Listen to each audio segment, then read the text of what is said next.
ఉన్నతుడు అయినటువంటి దేవా, సర్వాధికారి అయిన తండ్రి, నీ ఘనమైన నామాన్ని బట్టి వందనాలు. అయ్యా, నీ మాట మమ్మల్ని బ్రతికిస్తుంది. అయ్యా, నీవు ఎంతైనా నమ్మదగిన దేవుడవు. నిజమేనయ్యా. నిన్నటి రోజున నీ దాసుని నువ్వు ఎలా మార్చుకున్నావో, ఎంత ఘోరమైన పాప స్థితిలో ఉన్నవారిని సైతం నీ ప్రేమ ఎలా ఆకర్షిస్తుందో మీరు మాతో అన్నను నిలబెట్టి మాట్లాడారని మేము నమ్ముతున్నాం.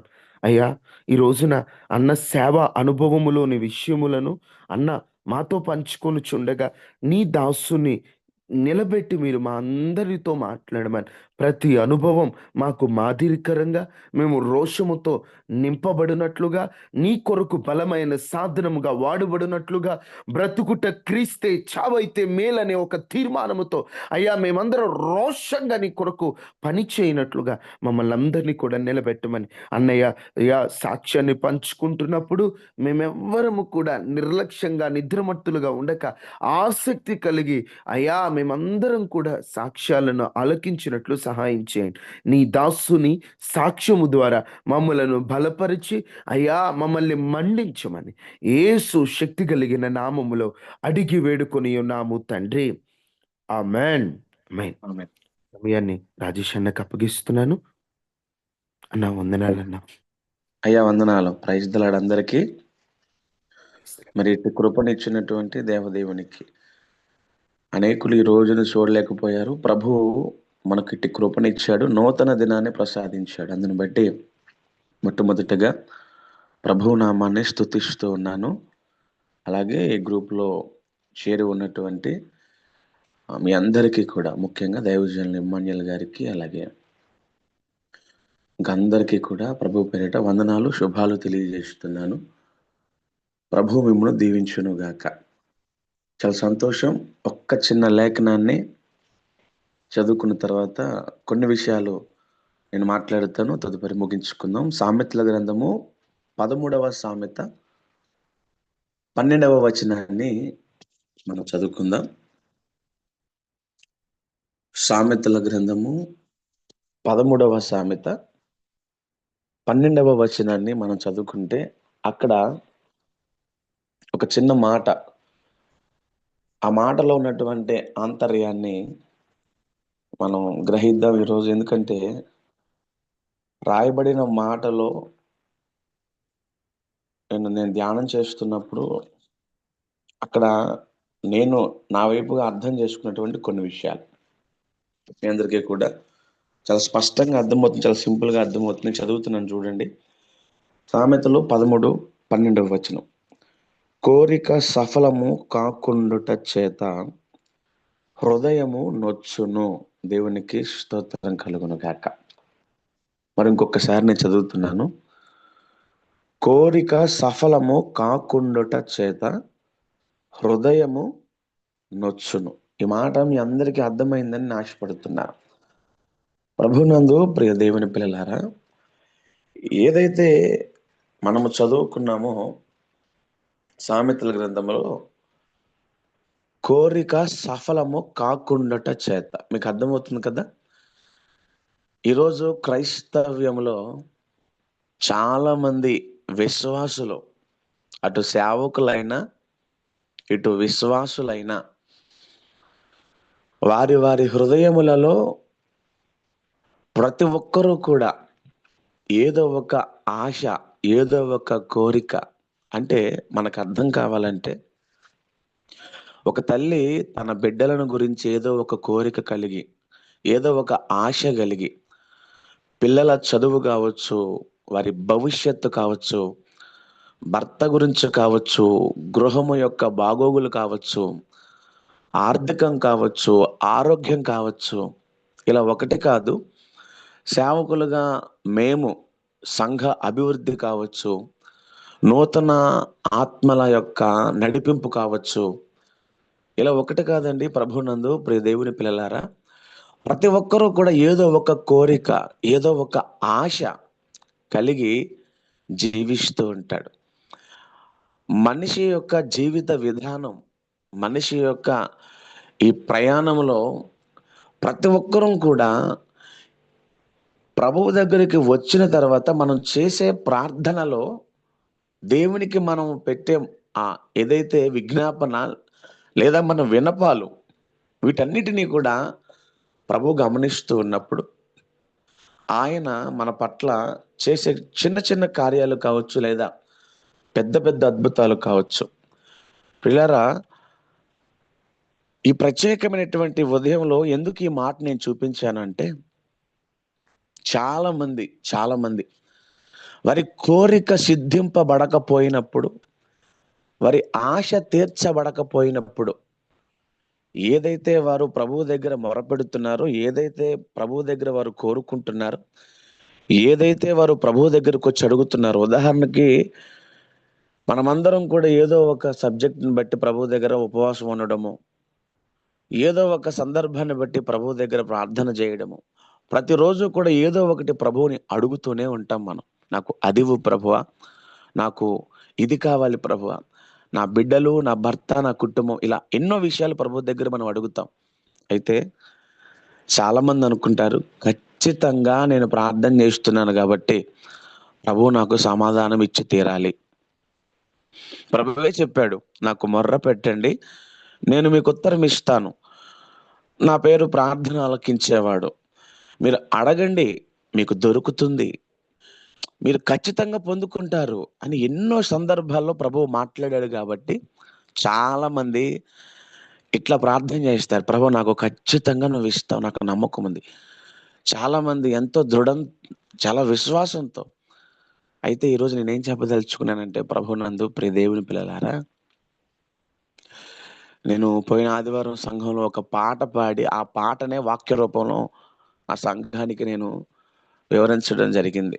అది మీ అందరికీ తెలుసు. ఆ పాట పేరేమిటంటే, ఎన్ని తలచినా ఏది అడిగినా జరిగేది కేవలం ప్రభువా నీ చిత్తమే. ఈ మాట ఎందుకనో మీతో పంచుకోవాలనిపిస్తుంది.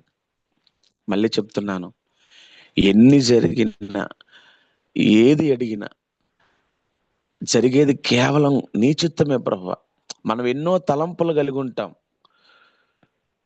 ఎన్నో అడుగుతాం దేవుణ్ణి, ఎన్నో ఆలోచనలతో, బుర్ర నిండా పుట్టెడు తలంపులు, హృదయంలో బోలెడు ఆలోచనలు, వీటన్నిటిని తీసుకెళ్లి ప్రభు పాదాల దగ్గర పెట్టి మనం ప్రతిరోజు కూడా, ప్రభువా ఖచ్చితంగా నువ్వు నాకు ఇస్తావు, నువ్వు నాకు ఖచ్చితంగా వీటిని నా జీవితంలో నెరవేరుస్తావు, ఇలా మన ప్రార్థన విధానం ఉంటుంది. ఈ ప్రయాణంలో కొన్ని సార్లు ప్రభువు కార్యం జరిగించడం ఆలస్యం అవ్వచ్చు. ఈ ప్రయాణంలో ప్రభువు కొన్ని జరిగించకపోవచ్చు. ఈ ప్రయాణంలో కొన్ని దేవుడు పక్కన పెట్టేస్తూ ఉండుండొచ్చు. మీకు అర్థమవుతుందని నేను ఆశపడుతున్నాను. ఎందుకంటే మనం అడిగిందల్లా ఇవ్వడం, నేను అంటాను, మేబీ దేవుడు ఆయన వైపు నుంచి గనక మనం ఆలోచన చేస్తే, మనం ఎన్నిటినో అడుగుతూ ఉంటాం, వేటినో కోరుకుంటూ ఉంటాం. అన్నిటినీ ప్రభు ఖచ్చితంగా ఇస్తాడు అని నేను చెప్పను, ఇవ్వడని కూడా నేను చెప్పను. కానీ కొన్ని సందర్భాల్లో మీకు అర్థం కావాల్సింది ఏంటంటే, మీరు ఎన్ని తలచినా ఏది అడిగినా ఒక్కటి గుర్తుపెట్టుకోండి, ఫైనల్గా దేవుడి చిత్తము జరుగుతుంది. మీరు అవునన్నా కాదన్నా, మీరు అవునన్నా కాదన్నా, ఈరోజు మీకు ఏం చెప్పదలుచుకుంటున్నానంటే, క్రైస్తవ్యానికి అర్థం కావాల్సిందే. క్రైస్తవులకి ఈరోజు నీకు, నాకు, మనకు, ఈ గ్రూప్లో ఉన్న అందరికీ కూడా అర్థం కావాల్సింది ఒకటే, చివరకు తుదకు దేవుని చిత్తము మాత్రమే నెరవేర్చబడుతుంది అని. ఎందుకు ఈ మాట చూపించానంటే, ఆ సామెతల గ్రంథంలో కోరిక గనక నెరవేర్చబడకపోతే హృదయము నొచ్చుకుంటుందంట, మనసు బాధపడుతుంది.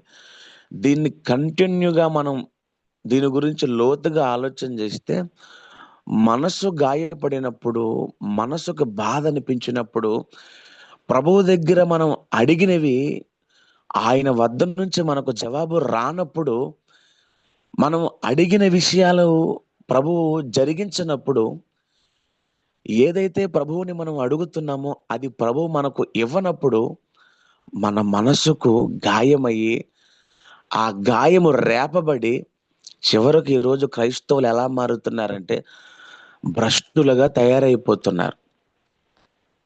భ్రష్టులుగా. నేను దేవుడి దగ్గర ప్రార్థించాను, నాకు జవాబు రాలేదు. కాబట్టి నాకు ఇక దేవుని మీద నమ్మకమే పోయింది. ఇక ఆయన చేస్తాడనే నమ్మకం నాకు లేదు. అందరికీ జరుగుతున్నాయి, నాకెందుకు జరగట్లేదు? అందరికీ చేస్తున్నాడు, నాకెందుకు చేయట్లేదు? నేనేమన్నా తప్పు అడుగుతున్నానా? నేను దేవుణ్ణి అడగకూడనివి ఏమన్నా అడుగుతున్నానా? ఎన్నో సంవత్సరాల నుంచి ప్రార్థన చేస్తున్నా కదా, నాకెందుకు జవాబు రావట్లేదు? నాకెందుకు కార్యం జరగట్లేదు? అపవాది ఖచ్చితంగా ఇలా ఆలోచించే వారిని లోబరుచుకొని వారిని నాశనం వైపు నడిపించడానికి ఒక పన్నాగం, ఒక ప్లాన్ వారి హృదయాలను ఇంకా రేపుతూ ఉంటాడు. ఇదిగో చూసావు, నువ్వు ప్రార్థించావు, ప్రభువు నీకేమన్నా సహాయం చేశాడా? నీ భర్తను మార్చాడా? ఇన్ని సంవత్సరాల నుంచి మందిరానికి పోతున్నావు, ఇంత ప్రార్థన చేస్తున్నావు, ఇంత నమ్మకంగా నువ్వు నిలబడుతున్నావు, నీ బిడ్డల్లో మార్పేది? నీ భర్తలో మార్పేది? ఆర్థిక పరిస్థితులలో మార్పేది? ఆరోగ్యంలో మార్పేది? ఇలా నీ హృదయాన్ని రేపడానికి, నిన్ను గాయపరిచి బాధపరిచి భక్తుల నుంచి బయటకు నడిపించడానికి అనేక అనేక ఆలోచనలు, ఎన్నో కుతంత్రాలు, అపవాది యొక్క తంత్రాలు, అవన్నీ కూడా మన మీద ప్రయోగించబడుతూ ఉంటాయి. అయితే నేనేం చెప్పదలుచుకున్నానంటే, ఒక్కడు గుర్తుపెట్టుకోండి, ప్రభువు వద్దకు వచ్చి ప్రార్థన చేస్తున్న మీరు, ప్రభువు వద్దకు వచ్చి మొర్ర పెడుతున్నటువంటి మీరు, దేవుడి చిత్తమే ఫైనల్, దేవుడి చిత్తమే ఇక అది నా జీవితం, దేవుడు ఏది జరిగిస్తే అదే నాకు మేలు అన్న ఈ తలంపులలో ఉంటారని ఆశపడుతున్నాను. కోరిక సిద్ధింపబడకపోతే, కోరుకున్నవి జరగకపోతే, ఆశించినది దొరకకపోతే ఈరోజు క్రైస్తవ్యం ఎన్ని అనాలోచనలోకి వెళ్తుందో తెలుసా? వచ్చే సంఘ క్రమం పాడైపోతుంది. ఈ సంఘంలో కార్యం జరగకపోతే ఇంకో సంఘానికి పోయేంత పిచ్చి తలంపులలోనికి క్రైస్తవం వెళ్ళిపోయింది. అంటే నేను అడుగుతున్నాను, ఈ చర్చిలో కార్యం జరగకపోతే మరి ఇంకొక చర్చిలో కార్యం జరిగిద్దా? అంటే నేను అడుగుతున్నాను, ఇక్కడొక యేసు అక్కడొక యేసు ఉంటాడనే మీ భావన? ఈ ప్రార్థన ఇక్కడ సేవకుడు ప్రార్థన చేస్తే ఏం జరగట్లేదు, మరొక చోట ఆ సేవకుడు ప్రార్థన చేస్తే అద్భుతాలు జరుగుతాయి. నేను అంటున్నాను, నీ కోరిక సిద్ధింపబడటం అనేది నీ చేతుల్లో లేదు, సేవకుడి చేతుల్లో లేదు. ఈరోజు క్రైస్తవ్యానికి అర్థం కావాలి ఈ మాట. నువ్వు చేసే ప్రార్థనకు జవాబు దేవుడి వద్ద నుంచే తప్ప సేవకుడి చేతుల్లో ఏమీ లేదు, నీ చేతుల్లో ఏమీ లేదు, ఇంకా ఎవరి చేతుల్లో ఏమీ లేదు. నీ ప్రార్థనకు జవాబు ప్రభువు తప్ప ఈ విశ్వంలో మరి ఇంకెవరు కూడా నీకు దారి చూపించలేరు. చాలా మంది విశ్వాసులు భ్రష్టత్వంలోకి వెళ్ళిపోతున్నారు. వారి కోరికలు సిద్ధింపబడకపోతే వారి హృదయాలు నొచ్చుకుంటున్నాయి, వారి మనస్సులు గాయపడుతున్నాయి, సంఘాలు మారుతున్నారు, లేదా మందిరాలే మానేస్తున్నారు, ప్రార్థన ఆపేస్తున్నారు. విసుగు పుట్టి ఇక ఏం ప్రార్థన చేస్తాం, ఇంతకాలం ప్రార్థన చేసాం, ఏం జరిగింది, ఇంకా ఇక ప్రార్థన చేసే ఓపిక నాకు లేదు, ఉదయాన్నే లేచి గ్రూప్ కాల్స్లో అటెండ్ అయ్యి నాకు వల్ల కాదు, నేను ఇక చెయ్యలేను. ఇలాంటి పరిస్థితుల గుండా వెళుతున్నటువంటి క్రైస్తవ్యానికి నా జీవితంలో జరిగిన కొన్ని అనుభవాలు, కొన్ని సంఘటనలు, ఈరోజు ఇంకా నేను సేవలో ఉన్నాను అంటే నేను అప్పుడప్పుడు ఆలోచిస్తూ ఉంటాను, అసలు ఇంకా బ్రతకడం అవసరమా? చచ్చిపోతే బాగుండు, నేను నా కుటుంబం ఈ లోకాన్ని విడిచిపెట్టేస్తే బాగుండు అని ఎన్నో సందర్భాలు ఆలోచించినటువంటి రోజులు ఉన్నాయండి ప్రియులారా.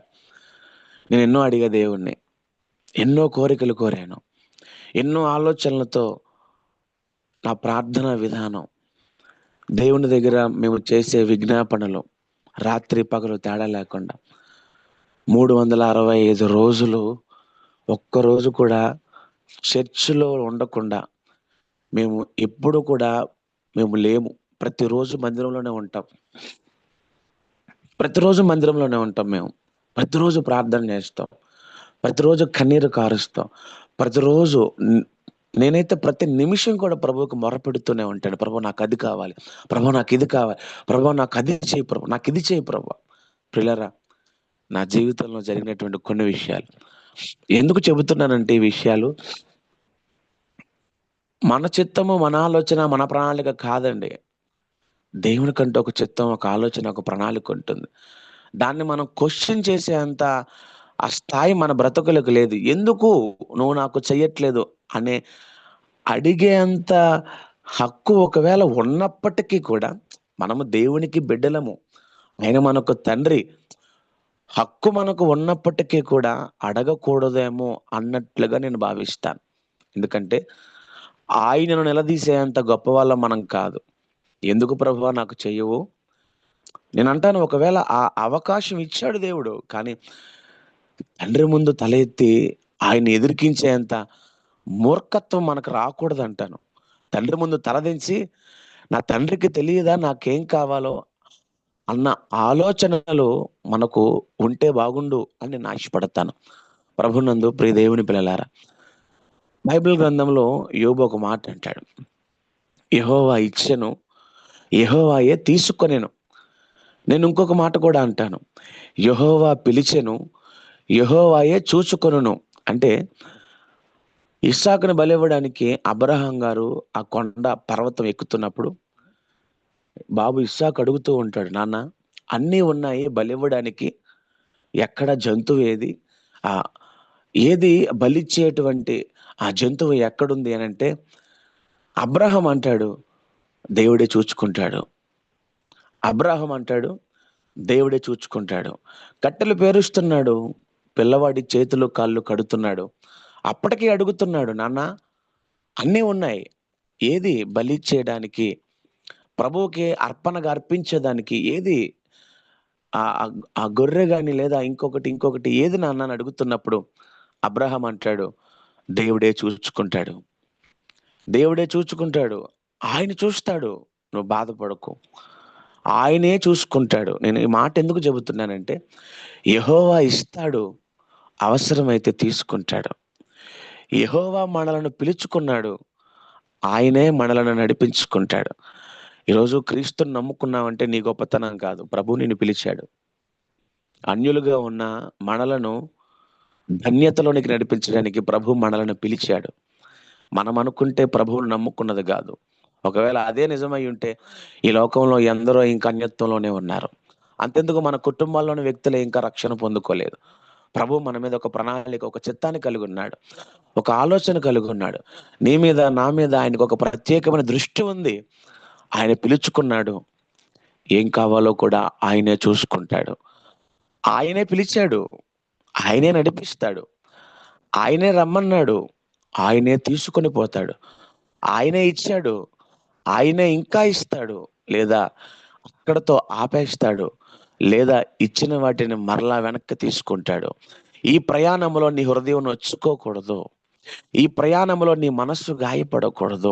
ఈ ప్రయాణంలో ఏంటి ప్రభువు నాకు ఇలా చేస్తున్నాడు అని నువ్వు అనాలోచనలోకి వెళ్ళకూడదు. ఈ ప్రయాణంలో నువ్వు ఏంటి, నా దేవుడు నా పక్షాన మౌనంగా ఉండిపోయాడు అన్న తలంపులు నీ మనసులోనికి నువ్వు రానివ్వకూడదు.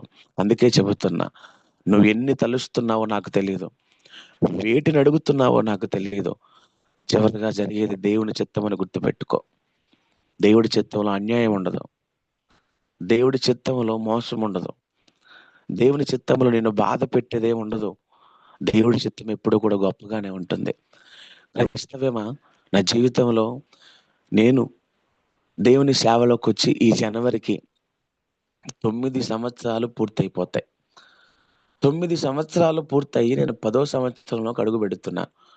మీరు నా సాక్ష్యం విన్నారు కదా, భయంకరమైనటువంటి పరిస్థితి, త్రాగుబోతుగా, తిరుగుబోతుగా, బూతు జీవితంతో, అఘోరాలు, భయంకరమైనటువంటి పరిస్థితి. వీటన్నిటి నుంచి ప్రభువు మమ్ములను ఈరోజు ఇట్లా సేవలోకి నడిపించాడు. నా ఈ 10 సంవత్సరాల సేవా జీవితంలో, నా సేవా ప్రారంభంలోనే నన్ను ఒక భయంకరమైనటువంటి వ్యాధి నుంచి ప్రభు తప్పించాడు. నాకు దేవుని నమ్ముకున్నటువంటి తొలి దినాలు, దేవుని నమ్ముకున్నటువంటి తొలి దినాలు. ఒక సంవత్సరం అనుకుంటా, సంవత్సరంన్నర కాలం నాకు ఒక భయంకరమైనటువంటి నోటి వ్యాధి వచ్చింది. ఇక ఆ టైంలో నేను ఆ, చాలా ఇబ్బంది పడ్డాను. భోజనం చేయడానికి ఇబ్బంది పడ్డాను. ఆ, కనీసం నేను బ్రష్ కూడా చేయలేదు. నేను చాలా బాధపడ్డాను. ఏ హాస్పిటల్కి వెళ్ళినా అందరూ ఒకటే చెప్పారు, అది క్యాన్సర్లా ఉంది బాబు, మనం ట్రీట్మెంట్ స్టార్ట్ చేయాలి, నీకు క్యాన్సర్ వచ్చినట్లుంది, నోటి క్యాన్సర్ వచ్చినట్లుంది అని చెప్పి ఆ, నన్ను అందరూ కూడా భయపెట్టారు. ఏ హాస్పిటల్కి వెళ్ళినా అదే చెప్పారు. సంవత్సరంన్నర నేను బ్రష్ చేయలేదు.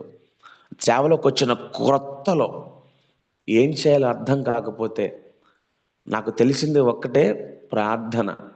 ఇక ఆ టైంలో నేను నా భార్య మోకరించి ప్రార్థన చేశాము. ప్రభు ఆశ్చర్యకరంగా 6 నెలల వ్యవధిలో, ఒక సంవత్సరంన్నర నేను బ్రష్ చేయలేదు. దేవుని కృప 6 నెలల వ్యవధిలో నా నోటిని క్యూర్ చేసి, నా దేవుడు నన్ను స్వస్థపరిచి బాగు చేసి నిలబెట్టి సేవలో వాడుకోవడం ప్రారంభించాడు. అయితే ఇక్కడి నుంచి నా జీవితంలో ఎన్ని మలుపులు, చివరికి ఈ రోజు వరకు కూడా సేవలో నేను ఎదుర్కొన్నటువంటి ఇబ్బందులు. నేను ఒక సాధారణ ఆటో డ్రైవర్ని ప్రియులారా. నేను ఇప్పటికీ ఒక ఆటో తోలుతాను మా విజయవాడలో. ఆటో సొంతది కాదు, ఇల్లు సొంతది కాదు, నా చర్చ్ నాకు సొంతది కాదు. ఇంటి అద్దె 3,500, ఆటో అద్దె 11,500, చర్చి రెంటు 22,500. కేవలము ఇంటికి చర్చికి ఆటోకి కలిపి ఇంచుమించుగా ఇక్కడ 15 అవుతాయి, అక్కడ 20 అవుతాయి. ఓవరాల్గా నా మంత్ కేవలం కరెంటు బిల్లులో చర్చికి ఆటోకి ఇంటికి 40,000 రూపాయల ఖర్చు నాకు జరుగుతుంది. కేవలం నేను ఒక సాధారణ ఆటో డ్రైవర్ని. ప్రతి నెల చర్చికి 22,000 అద్దె కట్టాలి నేను. ఈ ప్రయాణంలో ఈ ప్రయాణంలో దేవుని కొరకు నేను నిలబడినప్పుడు, దేవుని కొరకు నేను నిలబడి దేవుని సేవ జరిగిస్తూ ఉన్నప్పుడు, ఇందాక మీకు చెప్పాను కదా, కోరిక సఫలము కాకుండాట చేత హృదయం నొచ్చుకుంటుంది అని. నా జీవితంలో ఇలాంటి అనుభవాలు చాలానే ఉన్నాయి. ఎన్నో విషయాలు ప్రభు దగ్గరికి వచ్చి నేను మొర్రపెట్టాను. నా కోసం కాదు, దేవుడి సేవ కోసం, ప్రజల కోసమే మొర్రపెట్టాను. ప్రజలు క్షేమంగా ఉండాలి, ప్రజలు బాగుండాలి, యవ్వనస్తులు మారాలి, కుటుంబాలు కట్టబడాలి, త్రాగుబోతులు మారాలి, వ్యసనపరులు మారాలి, తిరుగుబోతులు మారాలి అని ఎంతో మంది కోసం నేను ప్రార్థించాను. ఎంతో మంది కోసం నేను మొర్రపెట్టాను. ఎంతో మంది కోసం కన్నీరు కార్చాను. ఈ ప్రయాణంలో నేను సేవలోకి వచ్చిన దినంలో ఒక భయంకరమైనటువంటి క్యాన్సర్ వ్యాధి నుంచి ప్రభు నన్ను విడిపించి సేవకు నడిపించినప్పుడు, ఈ ప్రయాణంలో నాకు ఎదురైనటువంటి కొన్ని చేదు సంఘటనలను చెప్పమంటారా? సేవలో అట్లా నెమ్మదిగా వెళ్తున్నాను. తొలి దినాలు అర్ధాంతరంగా నా తమ్ముడు ఒక యాక్సిడెంట్లో మరణించాడు. చిన్నప్పటి నుంచి ఎంతో ప్రేమగా నా కుటుంబంలో MBA చదివిపించాం మేము. వాడి వివాహం దగ్గరైంది. నేను అప్పుడే సేవలో బలపడుతున్నాను. అన్నీ బాగున్నాయి, కుటుంబం అన్ని విధాలా సెట్ అయిపోయింది. ఇంకా ఏముందిలే అనుకున్నటువంటి ఆ టైంలో నా తమ్ముడి మరణం. నా తమ్ముడి మరణం ఆ వెంటనే నాకెవరైతే బాప్తిజం ఇచ్చారో ఆ సేవకుడు నన్ను బయటకు తోసేయడం. నేను ఏ ప్రాంతంలో అయితే ఉంటున్నానో అక్కడ వాళ్ళందరూ వీడు శపించబడిన వాడు అని నన్ను దూషించడం. ప్రియులారా, నా తమ్ముడి మరణం, నా ఆత్మీయ తండ్రి నన్ను బయటకు తోసివేసి నా ప్రాంతమంతా నన్ను దూషిస్తుంటే, నా ప్రాంతమంతా నన్ను ఇష్టానుసారంగా అన్యులు కూడా పిలిచి మీరు శపించబడిన వారంట కదా అని నన్ను అడుగుతుంటే, ఆ ప్రయాణములో నేను అనేక మంది సేవకుల వైపు నుంచి, చాలామంది విశ్వాసుల వైపు నుంచి, నేను సేవ చేస్తున్నటువంటి ప్రాంతంలో ప్రజల వైపు నుంచి పురస్కారాలు కాదు సుమా, ఎక్కడికి పోయినా నన్ను ఏదో ఒక రకంగా బాధ పెట్టే ప్రజలే. ఈ రోజుకి నేను ప్రభు సాక్షిగా చెబుతున్నాను, బైబిల్ నా చేతిలో ఉంది. నా చేతితో ఎన్నో కుటుంబాలను నిలబెట్టాను. నా సేవలో చనిపోయే వారిని కూడా ప్రభు బ్రతికించాడు. మేము చెప్పాం, ప్రవచనాలు చెప్పి రీసెంట్గా కూడా ఏ హాస్పిటల్కి వెళ్ళాలి, నువ్వు ఎప్పుడు లేపబడతావు, నీకు ఎప్పుడు బాగైపోతుంది, ఇలా ఎన్నో విషయాలు మేము ప్రవచనాత్మకంగా చెబితే వాళ్ళు బాగు చేయబడి ఈరోజు నా సంఘాన్ని చీల్చిన అనుభవాలు ఉన్నాయి. నన్ను రోడ్డుకు లాగిన అనుభవాలు ఉన్నాయి. నన్ను రోడ్డు మీద నిలబెట్టి వీడు రౌడీ అని నా మీద పుకార్లు పుట్టించిన వాళ్ళు ఉన్నారు నా చుట్టూ. ఇప్పటికీ స్టిల్ ఈ రోజుకి నా చుట్టూ ఉన్న యవ్వనస్తులే నన్ను తిట్టడం, నా చుట్టూ ఉన్న యవ్వనస్తులే అరే ఇడు పాస్టర్ కాదురా, అసలు ఇడు పాస్టరా అని నన్ను అనడం. నా చుట్టూ ఉన్న యవ్వనస్తులు నాతో గొడవలు పడి నా పక్కనే సంఘం పెట్టడం, నా చుట్టూ ఉన్నటువంటి విశ్వాసులు నా మీద దుమ్ముగా లేవడం, కొంతమంది సేవకులు నా చర్చి లేకుండా చేద్దాం అని చెప్పి ప్లాన్ చేయడం, ఇంకొంతమంది సేవకులు అయితే నా గురించి తప్పుడు ప్రచారాలు చేయడం, ఇంకొంతమంది విశ్వాసులు అయితే రకరకాలుగా పుకార్లు పుట్టించడం. ఇవన్నీ ఎందుకు చెబుతున్నానంటే ఒకటి కాదు రెండు కాదు, నా జీవితంలో ఈ రోజుకి కూడా ఈ రోజుకి కూడా మేలు జరగడం అన్న పదానికి అర్థం ఎక్కడో ఉందేమో అనుకుంటాను. నేను ఆమడ దూరంలో ఉంది అనుకుంటాను.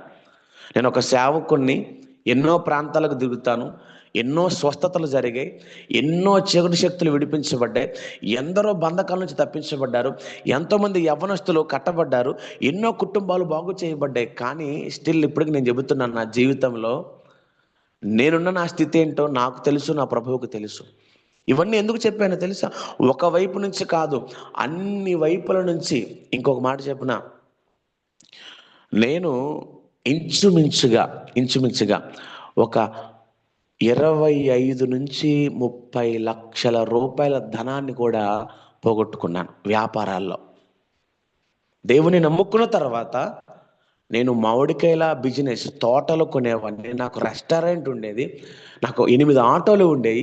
ఇలా ఒకటి కాదు ప్రియులారా, ఇంచుమించుగా 25 నుంచి 30 లక్షల రూపాయల ధనాన్ని నేను నష్టపోయాను.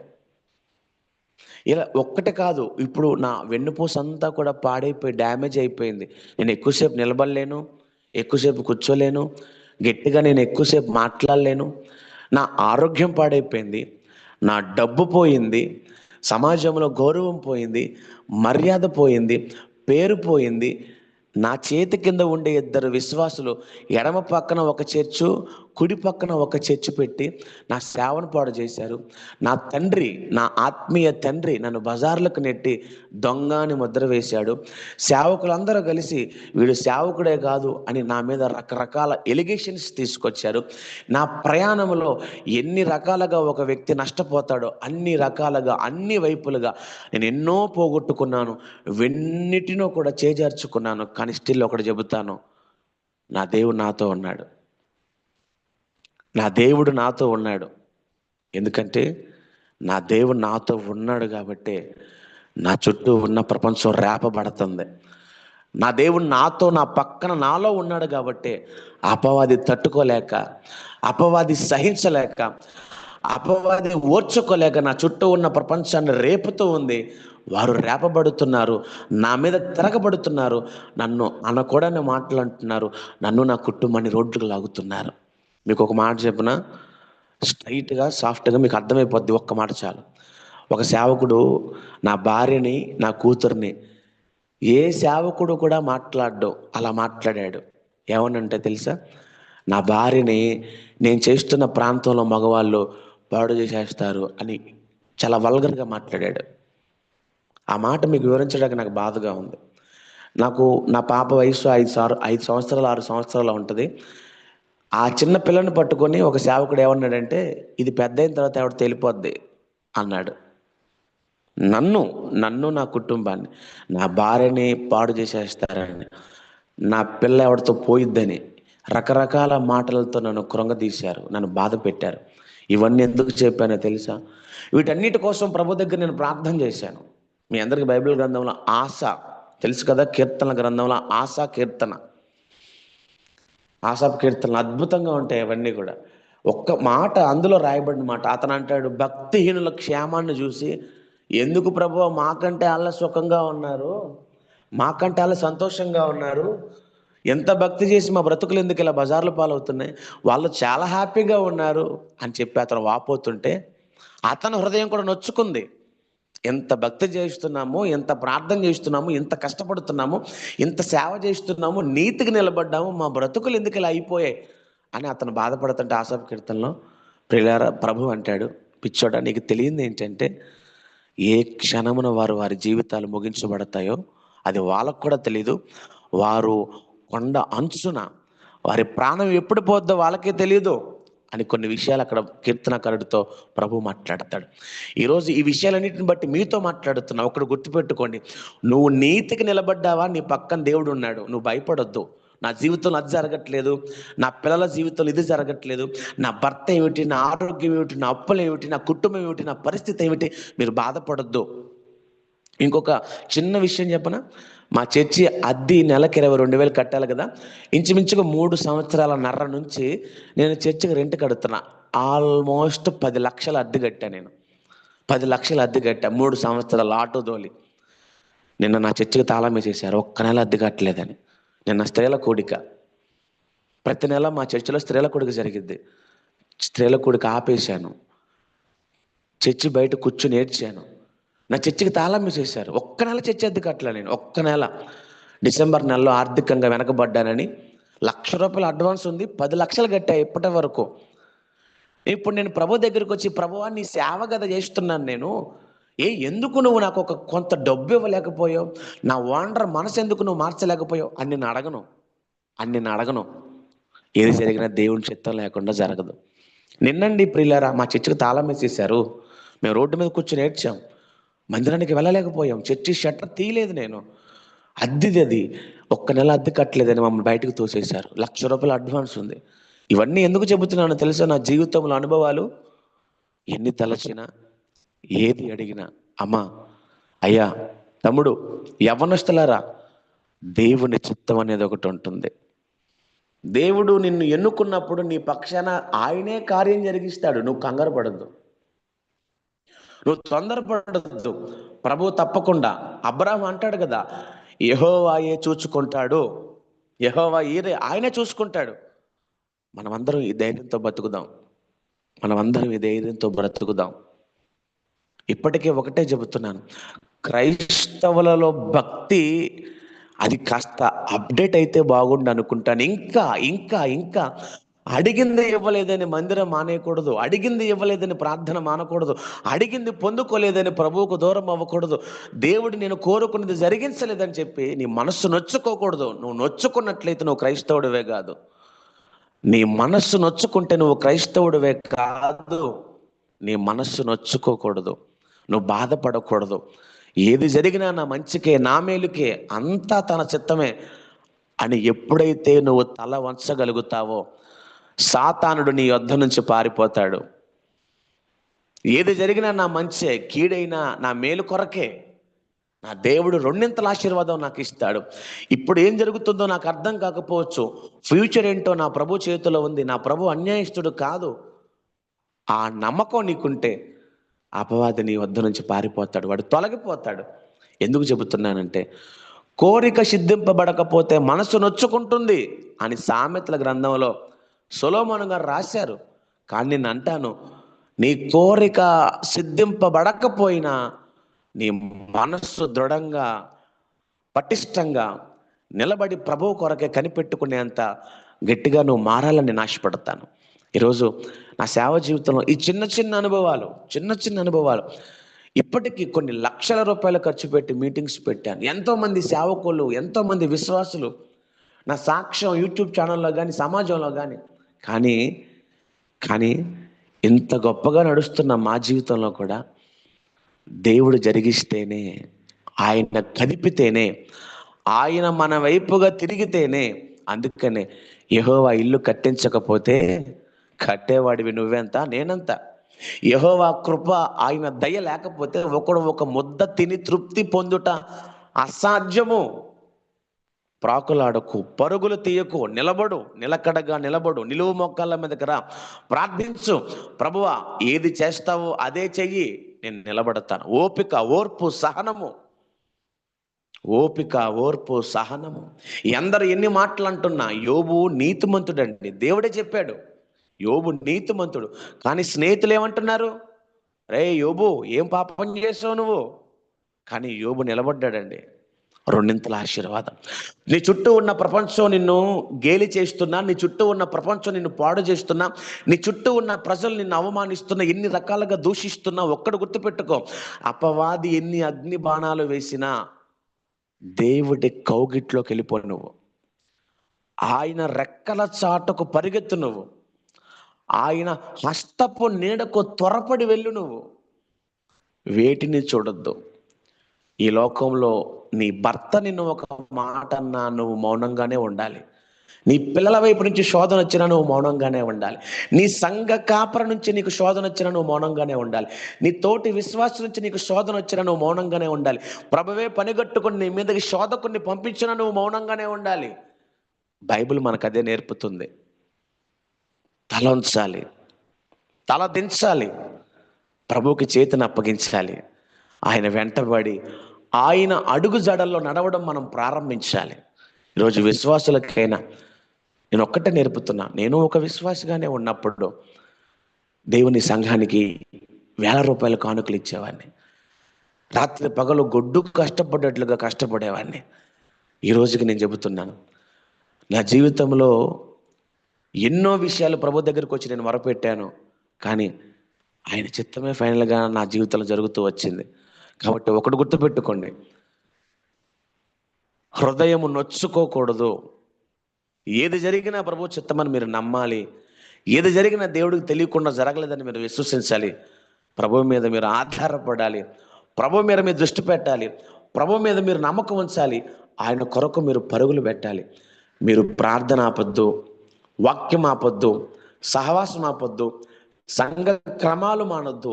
ఈ 2026 2025లో ఎన్ని ఆదివారాలు పోగొట్టుకున్నావో రేపు ఆదివారం మందిరం మానొద్దు. మందిరానికి వెళ్ళు, సేవకుడితో మాట్లాడు, సేవకుడికి దగ్గరగా, సేవకుడికి చేతి కింద దేవునికి దగ్గరగా జీవించు. చక్కగా నీ భక్తి జీవితాన్ని పెంపొందించుకో. నీ భక్తిలో ఒక మెట్టు పైకి ఎక్కు.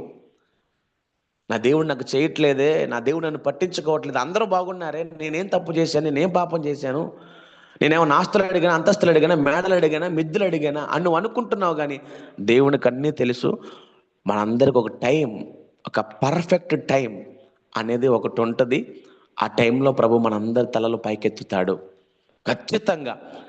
అది నువ్వు ఎవరైనా కావచ్చు. నీకు ఉద్యోగం కోసం వెయిట్ చేస్తున్నావా, వివాహం కోసం వెయిట్ చేస్తున్నావా, పిల్లల కోసం వెయిట్ చేస్తున్నావా, ఇంకా ఏంటి, నువ్వు దేనికోసం ఎదురు చూస్తున్నావు? నేను కూడా చెబుతున్నా, ఇప్పటికి నేను కూడా ఎదురు చూస్తున్నా దేవుడి కోసం. ఆయనకు ఒక టైం ఉంటుంది. సరైన టైంలో వస్తాడు ఆయన. సమాజం ఆశ్చర్యపోతుంది. ఆయనకు ఒక టైం ఉంది, నిర్ణయ కాలం ఉంది. ఆ టైంలో పర్ఫెక్ట్ ప్లాన్ అట్లా జరిగిద్ది. ప్రజలు ఆశ్చర్యపోతారు. నమ్ము, విశ్వసించు, ప్రభు తప్పకుండా నీ జీవితంలో కార్యం జరిగిస్తాడు. ఒకటే గుర్తుపెట్టుకోండి, కోరిక సిద్ధింపబడకపోతే మన హృదయాలు నొచ్చుకోకూడదు, నువ్వు బాధపడకూడదు. నా జీవితంలో అయ్యో నాకు జరగలేదే అన్న అనాలోచన నీకు రాకూడదు. దేవుడు జరిగిస్తాడులే అన్న దృఢ సంకల్పం. ఆయన అన్యాయస్తుడు కాదు. నువ్వు మొరపెట్టు, మొరపెట్టు, మొరపెట్టు, మొరపెట్టు. నువ్వు ప్రార్థన చేస్తూనే ఉండు. ఇంకా ఎక్కువ ప్రార్థన చేయి. నువ్వు ఏదైనా ఒక విషయాన్ని బట్టి ప్రార్థన చేస్తున్నావు, కార్యం జరగలా, నిరసించిపోబాకు. ఇంకా ఎక్కువగా ప్రార్థించు, ఇంకా ఎక్కువగా, ఇంకా లోతుగా, ఇంకా బలంగా, ఇంకెక్కువ ఉపవాసం ఉండు, ఇంకెక్కువగా రాత్రులు ఒంటరిగా దేవునితో గడుపు. తప్పకుండా ప్రభువు నీకు సహాయం చేస్తాడు. మన హృదయాలు నొచ్చుకోకూడదండి. దయచేసి చెబుతున్నాను. మీకు ఒక మాట తెలుసా? కొంతమంది దైవజనుడు మన వైపు మాట్లాడకపోతే వారి హృదయాలు నొచ్చుకుంటాయి. ఆహాబు తెలుసా మీకు అందరికైనా? ఏలియా గారు, ఆహాబు గారు తెలుసు. అక్కడ ఉన్నటువంటి ఒక పరిస్థితి మళ్ళీ విచిత్రంగా ఉంటుంది. ఏలియా గారు ఆహాబు గారి తరపున మాట్లాడలేదని మొహం చిన్నబుచ్చుకున్నాడంట. భలే ఉంటుంది ఆ మాట. ఏలియా గారు ఆహాబు తరపున మాట్లాడలేదని మొహం చిన్నబుచ్చుకున్నాడంట. హృదయం నొచ్చుకుందంట. ఇలా ఒకటి కాదు, బైబిల్ గ్రంథంలో ఎన్నో విషయాలు. భక్తుల హృదయాలు నొచ్చుకోకూడదండి. హృదయం నొచ్చుకోకూడదు. హేబేల్ దగ్గర నుంచి పాత నిబంధన సౌలు గారి దగ్గర నుంచి ఇలా భక్తుల జీవితాలు మీరు గమనిస్తే, ఎప్పుడైతే మన హృదయం నొచ్చుకొని బాధలోకి వెళ్తామో అపవాది చేతికి ఉత్తన చిక్కుతాం. మన విపరీతమైన పాపంలోకి నడిపిస్తాడు, మనల్ని భయంకరమైనటువంటి షాడిస్టులుగా మారుస్తాడు. అదిగో దేవుడు చేయట్లేదు, నువ్వు ప్రార్థన మానే, మందిరం మానే, సేవకుడితో మాట్లాడ మాకు, నువ్వు లేవాల్సిన పని కూడా లేదు, నువ్వు తిని పడుకో, నువ్వు తిరుగు, నీ ఇష్టానుసారంగా జీవించు, కావాలంటే నీకు సహాయం చేస్తా. ఇలా ఉంటుంది అపవాది గారి ప్లాన్. కాబట్టి మీ హృదయాలు నొచ్చుకోకూడదు, నిబ్బరం కలిగి ఉండండి, నేను మీకు సహాయం చేస్తాను అన్నాడు ప్రభు. మొదటి సమూయేలు గ్రంథంలో ఉంటుంది, ఇప్పటి వరకు యెహోవాయే మనలను ఆదుకొన్నాడు, ఇప్పటి వరకు ఆయనే మనకు సహాయం చేశాడు అంటే ఇక మీదట కూడా ఆయనే చేస్తాడు. కాబట్టి మీ హృదయాలు నొచ్చుకోకూడదు. నా చిన్న మాటలు, టైం అయిపోయింది, నేను ముగించేసాను. ఒకటి గుర్తుపెట్టుకోండి, ప్రభువు నందు ప్రియ దేవుని పిల్లలారా, మనము నిలబడాలి. ఖచ్చితంగా చెబుతున్నాం, మన హృదయాలు నొచ్చుకోకూడదు. మన హృదయాలు నొచ్చుకుంటే అపవాది చేతికి మనం చిక్కినట్టే. నిలబడి అట్లా ప్రార్థన చేసుకుంటా ఉండండి. కొన్ని విషయాలు చెప్పాను సేవ జీవితంలో, ఎన్నో ప్రతికూల పరిస్థితులు, ఇప్పటికి స్టిల్ చెప్పా కదా. నిన్న నేను చర్చికి కూడా వెళ్ళలేదు, నా చర్చికి తాళం వేసేశారు. ఒక్క నెల కట్టలేదండి అద్దె. నేను ఒక్క నెల, తమ్ముడు ఇమ్మాన్యుయల్కి తెలుసు మా చర్చి ఎక్కడో ఎలా ఉంటుందో తెలుసు. చర్చికి తాళం వేసేశారు. రోడ్డు మీద కూర్చుని ఏడ్చానండి, దేవా నాకెందుకు నువ్వు సహాయం చేయట్లేదు, నేనేం తప్పు చేశాను, నేనేం పాపం చేశాను ప్రభు, నీ సేవ చేస్తున్నా, ప్రజలు వాళ్ళు బాగుండాలనే కదా నా కుటుంబాన్ని పక్కన పెట్టి. ఏమండి, నాకు ఒక ఆడపిల్ల, నాకు ఒక మగపిల్లడు, చిన్న పిల్లలు. కనీసం ఒక 500 పోస్ట్ ఆఫీస్ కానీ, లేదా బ్యాంకులో ఒక 100 రూపాయలు కట్టడం కానీ ఏంటో తెలియదండి. కానీ దేవుడి మందిరానికి నెలకు 22,000 ఖర్చు పెడతాను. ఇప్పుడు నేను దేవుడితో ఫైట్ చేయొచ్చు, నాకెందుకు చెయ్యో, నువ్వు నాకెందుకు ఇవ్వవు, నేను మందిరానికి ఎందుకు అద్దె కట్టలేకపోయాను, అందరికీ చేస్తున్నావు, నాకెందుకు ఇవ్వలేదు నువ్వు అని నేను ఫైట్ చేయొచ్చు. కానీ మౌనంగా ఉండిపోయానండి, ఏడుస్తూ ఉండిపోయాను. దేవా నీకు తెలియదా, నువ్వు చూడట్లేదా, నేను రోడ్డు మీద కూర్చున్నాను, నన్ను రోడ్డు మీద గెంటేశారు, ఒక్క నెల అద్దె కట్టలేదని. అందరు నవ్వుతున్నారు, విశ్వాసులందరూ చూస్తున్నారు, అన్యులందరూ ఆహ్వానిస్తున్నారు.